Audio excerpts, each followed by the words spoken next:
There is a deep drive in all human beings towards what we call truth, reality, eternity, God, any other name you give it. And the recipient or the participant is called, he is self-realized or awakened or enlightened, all kinds of other words.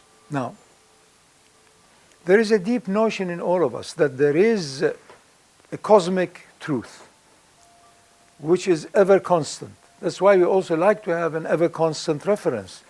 Where is my mother? My mother never dies, Then we make her mother in heavens or whatever. We want to have a connection with an entity that is ever perfect, ever constant, always there, giving, irrespective. Now the truth of it is that our soul is that. That which gives you life, which is your spirit, whatever you call it, within your own heart, is that. Is giving, because it's perfect. And it has no need for anything. So it's beyond all the human limitations, which we all the time try to transcend and go beyond. So even these limitations are part of our growing up in life within our limited consciousness and within the world of dualities. Everything we experience as human beings is one of two, emanating from the one, sustained by the one, returning to the one. So if you like, there is one major challenge to human beings at every level of their mind, reason, intellect, and meditation is that. The two from the one returning to the one, and there is only one in truth, but appears as two. So if you like, that amazing treasure of treasures of cosmic oneness is camouflaged or is veiled by what appears as two. So you need to go beyond the two. The good now can become bad tomorrow, and vice versa. They can interchange, they coexist, they are actually complementary. They're not fighting opposites. There can be no good in the realm of duality unless there is a seed of badness in it, and vice versa. So we need to be aware of that. What you desire as a 3-year-old is ridiculous as a 30-year-old, and so on and so on. So according to space and time, all of these values change. That's why if you want to have a touch of the perfect unity or the origin and the source of all existences, you need to put aside your normal, healthy, judgmental state. You need to stop that. No use telling people, stop judging. No, judge, but put the judgment down now. Now you begin to maybe see things that are beyond you. What you consider to be your poison now can be even a remedy.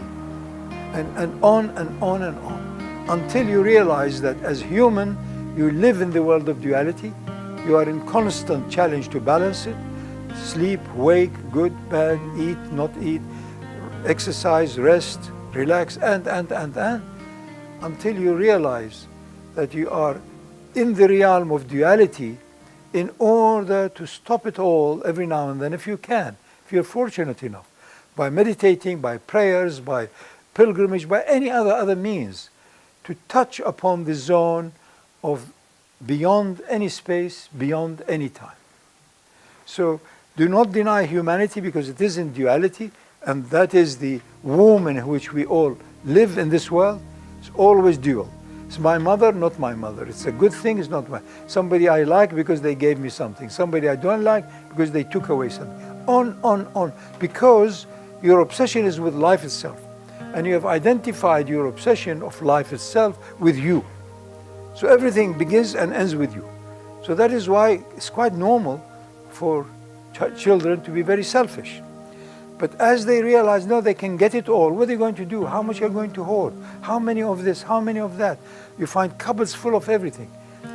The truth of it is that this second birth or second womb, space and time, is such that we all accept it. This is my space. This is my time. But we also want to go beyond it.